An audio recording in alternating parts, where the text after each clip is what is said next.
Bismillah, alhamdulillah. Ketemu lagi. Kita lanjut. Tadi udah ngobrol-ngobrol dikit. Sekarang alhamdulillah nih dikasih rezeki, disiapin makan gitu. Di siang hari ini menjelang sore saya mau berbagi pengalaman lagi, cerita kita. Jadi kita kan alangkah baiknya ya, karena saya maaf ya bagi pemirsa kawan semua yang di luar muslim, saya mohon maaf. Jadi saya ya mudah-mudahan ada hikmahnya sih, ada hikmahnya buat kita semua. Jadi kan kita berusaha berbagi suatu hal yang baik lah gitu kan, baik untuk kita tanpa menyinggung siapapun dan nggak ada niat untuk menyinggung siapapun. Jadi maksudnya gini, sebelum kita makan pernah tuh diobrolin, diajarin gitu kan sama temen ngobrol. Jadi kalau kita ngelihat teman kita yang berkeyakinan non muslim, selalu sebelum makan gitu kan doanya lama banget, selalu itu saya perhatiin ya. Saya sampai merhatiin kayak gitu karena kan saya kan pengen belajar, ya belajar boleh lah melihat siapapun gitu kan. Jadi saya belajar, dia selalu begini gitu, gimana sih gini ya, apa begini gitu. Itu berdoa gitu. Kok kita yang notabene katanya agama yang rahmat, agama yang salam gitu kan, kok sering lupa gitu. Makanya saya sambil cerita sambil ngingetin gitu. Untuk diri saya terutama, alangkah baiknya sebelum kita makan kita berdoa. Salah satu doanya kita bismillah 3 kali, lalu kita bersalawat 3 kali, lalu kita berdoa bismillahirrahmanirrahim, Allahumma barik lana fima razaqtana wa qina azabannar.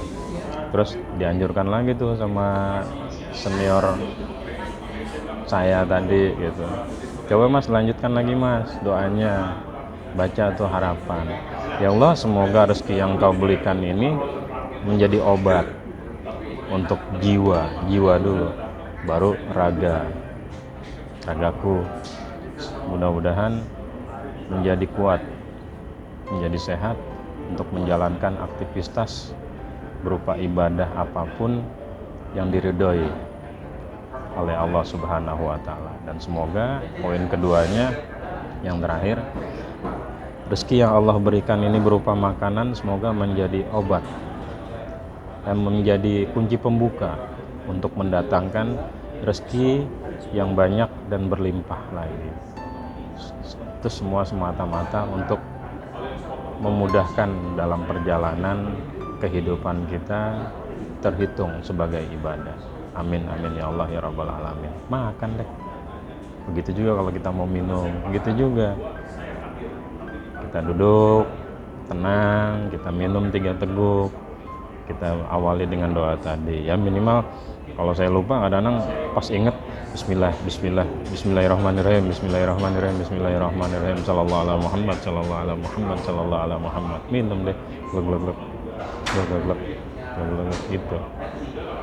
Kayaknya lebih asik dan lebih menyehatkan. Itu aja. Terus wujud rasa syukur ya, Masya Allah di luar sana kalau kita perhatikan ya, Masya Allah banyak banget mungkin keluarga kita, teman kita yang kita kenal maupun yang gak jauh-jauh di lingkungan kita ini. Di lampu merah sana saya perhatiin ada yang lagi ngamen, mungkin yang main gitar itu suaminya, terus istrinya itu yang bawa itu tuh tempat yang bekas permen itu apa namanya gitu, yang dia yang keliling gitu sambil gendong anak gitu. Bisa saya perhatiin aja, berhubung karena ada recehannya 2.000, saya bisa ngasihnya 2.000. Tapi Allah nggak ngeliat nominalnya sih, niat keikhlasannya tadi. Insya Allah yakin itu sangat membantu. setiap yang berhenti ngasih 2.000, pengendara motor lah misalkan gitu, kayaknya setiap berhenti di lampu merah itu lebih dari 10 motor, 2.000 kali 10 kan udah lumayan ya.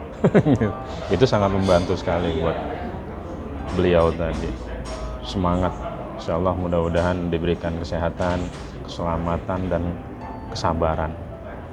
Oleh karena itu, mudah-mudahan selain kita bersyukur, kita harus mencari hikmah dari sebuah kesabaran dalam menghadapi, menjalani kehidupan ini.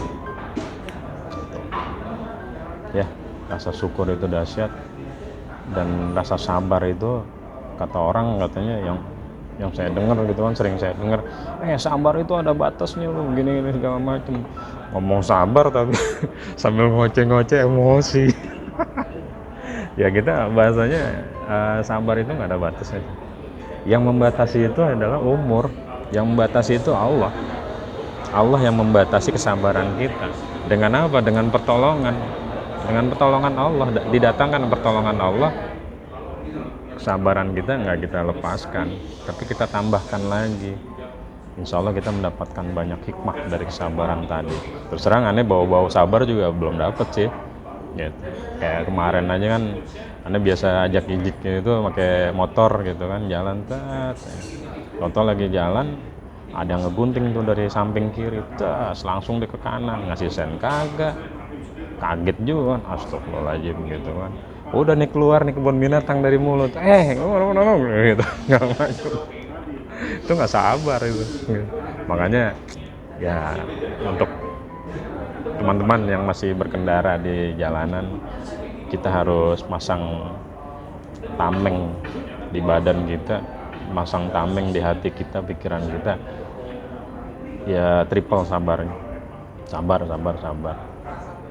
Karena hikmahnya gitu juga loh, kalau kita berbuat salah, berbuat suatu kehilapan atau kesalahan di mata Allah, karena Allah Maha Ghafur, Ghafir, ya Ghafurur Rahim, Allah Maha Pemaaf, kita beristighfar dan tidak kita lakukan lagi, yakin Allah memaafkan. Yang penting poinnya kita jangan melakukan hal lagi yang tadi itu, suatu kesalahan yang menurut pandangan aturan Allah, yakin itu akan diampuni oleh Allah. Yang jadi masalah yang kejadian tadi aneh itu di lampu merah gitu kan, aneh ya melontarkan kata-kata gitu kan. Nah itu jadi koreksi juga nih buat aneh nih, mudah-mudahan ya Allah ya, diberikan kekuatan lahir batin, dijaga lisan biar nggak, mau secara refleks mau dalam kondisi apapun, mudah-mudahan tidak mengelontarkan kata-kata yang makian tadi. Poinnya gitu. Sambil makan ya. Bismillah. Tadi udah doa kan, Bismillah lagi deh. Gitu. Jadi kalau kita melakukan suatu kesalahan ke orang lain, katanya tuh sebelum kita jabat tangan atau orang itu, ya kita bahasanya temuilah orang yang tadi kita berbuat salah pada orang itu, kita datengin tuh. Wah berat banget ya, kita minta maaf ngedatengin orang tuh yang ada digaplokin tuh. Tapi bismillah bang, bahasanya maafin bang ya. Masalah dimaafkan atau enggak itu urusan dia, haknya dia untuk memaafkan atau tidak. Yang penting kewajiban kita adalah meminta maaf ke orang yang tadi itu. Yakin Allah akan membukakan pintu maaf. Nah yang ribetnya kan tadi kejadian aneh yang kemarin, kenal kagak, mau nyari kemana tuh orang gitu kan. Akhirnya apa? Itu akan jadi suatu penyesalan kapan? Nanti di yaumil hisab itu akan dipertemukan oleh Allah. Nih kamu dulu pernah mencaci dia nih gini segala macem, tuh dia ridho nggak dipanggil begitu di kebun binatang gitu bahasanya kan. Wah saya nggak ridho ya Allah. Ya udah, nambah berat tuh timbangan kiri gitu kan. Amal kita minim, merasa biar udah minim, udah sedikit, ditambahin gibah, ria, wah tekor deh gitu deh. Kira-kira kayak gitu. Mudah-mudahan ada hikmahnya ya, kita selalu berbagi dalam obrolan, mudah-mudahan ada hikmah yang dapat saya ambil, yang sama-sama kita pahami, kita petik semata-mata untuk mencari keridhaan dari Allah Subhanahu wa taala. Amin ya Allah ya rabbal alamin. Yuk, aneh makan dulu ya. Dilanjut, bismillah.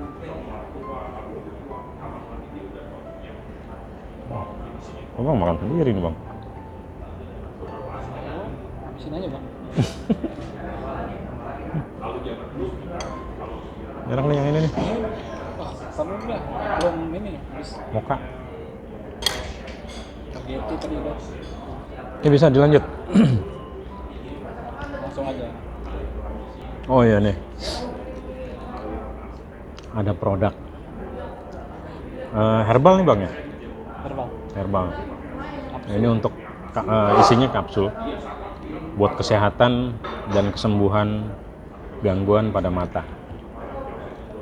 Bio Aini, namanya indah loh, Aini.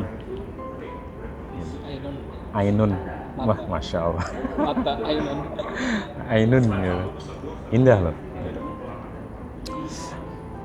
Ya, Allah memberikan suatu ujian pada kita berupa penyakit.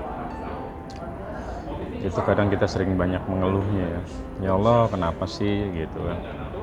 Begini segala macam. Padahal saya udah begini loh, udah begini dan lain-lain segala macam. Bersabarlah. Kita kuatkan kesabaran kita dan coba kita flashback ke belakang. Coba kita tanya juga ke diri kita. Sebelum kita menanya ke Allah, Allah sebenarnya udah ngasih jawaban. Maka kita tanya ke diri kita. Allah Maha tahu loh. Tidak sedetik pun Allah melewatkan. Jadi kita banyak nggak tahunya. Labelnya kita banyak lupa. Gitu. Jadi coba kita nanya ke diri kita. Minimal gini, waktu saat kita diberikan ujian sakit, itu berapa lama? Sehari, 2 hari, seminggu, atau sebulan lebih gitu kan. Coba kita flashback ke belakang. Saat kita terlahir, mungkin kita dalam kondisi sempurna, sehat walafiat. Sampai detik kita diberikan penyakit, misalkan seminggu yang lalu, itu udah berapa puluh, bahkan berapa ribu minggu yang Allah udah berikan dalam nikmat sehat. Jadi nggak usah ngeluh, kita nikmati aja. Nikmati caranya gimana sih? Ya kita beristighfar lah. Kita beristighfar, maafkan diri kita. Ya Allah, hamba telah berbuat jolim pada diri hamba. Waktunya tidur malam melotot aja ngeliatin handphone. Kita ngeliat YouTube, mending kalau YouTube-nya yang ada mengandung hikmah. Ini YouTube-nya film sesuatu gitu kan, yang belum cukup umur nonton. Akhirnya merusak. Gimana penyakitan? Nah, gitu. Udah selain mata kita, nah akhirnya kan Allah kan menegur nih, hai mata, kau telah berbuat sesuatu, ya Allah nggak ridhoi. Maka dengan sayangnya Allah tadi ditegur tuh mata, biar next kalau misalkan nanti diberikan kesempatan lagi biar nanti kembali sehat, tuh mata jangan dipakai lagi buat nonton yang kayak gitu-gituan. Apalagi tadi tuh Anda sampai ngelirik kan gitu, ada sesuatu yang indah lewat tadi.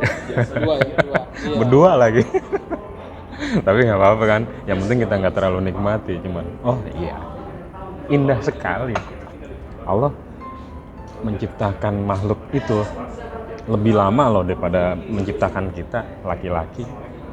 Menciptakan Nabi Adam itu lebih sebentar daripada menciptakan Ibu Siti Hawa. Karena begitu indahnya karakternya yang lemah lembut, masya Allah. Makanya wajar juga ya kalau misalkan sedetik, jangan 1 menit. 1 menit mah udah kurang ajar. Sedetik kita, masya Allah, wujud rasa penghormatan kita. Bukan pembenaran nih. Cukup 1 detik aja gitu. Nah, kembali lagi ke ujian Allah tadi. Kadang kita sering merasanya ujian itu berupa ketidakenakan, penyakit, hal-hal yang tidak enak lah. gitu kan. Padahal ujian yang terberat adalah ujian kemudahan, kekayaan, terus ini yang punya channel ganteng gitu kan, kesejahteraan dan lain-lain gitu kan. Wah, itu sebenarnya yang dahsyat loh. Daftar. Ih, Kalau dahsyat loh. Dahsyat banget ya, karena kita sering lupa waktu kita lagi diberikan suatu kesempitan, kekurangan. Wah, kayaknya gampang banget deh dengar azan. Bahkan sebelum dengar azan kita udah tungguin tuh kapan ya azan. Kita ngambil wudhu, kita duduk manis dengerin azan gitu kan. Kita beristighfar, bermohon, wah, sampai kita termehek-mehek. Kayaknya mudah banget gitu kan. Kita bangun malam karena lapar. Tapi semua ada hikmahnya kok. Semua pasti kita nggak ada yang nggak baik. Yakin Allah memberikan segala sesuatu ada hikmah, ada tujuannya, ada banyak hal hikmah dan kebaikan di dalamnya. Nggak ada yang sia-sia Allah menciptakan. Jadi kadang kitanya aja menilainya itu terlalu sempit gitu. Jadi pas saat kita diberikan suatu kelapangan, keluasan rezeki, kita kekenyangan, akhirnya susah buat bangun malam. Sampai kita bermohon, ya Allah, mohon bangunkan saya di sepertiga malam, waktu-waktu yang Engkau ijabah, Engkau ridhoi. Tapi kok nggak bangun ya? Sampai subuh aja lewat. Karena kenapa? Konsumsi makanan kitanya nggak ngatur.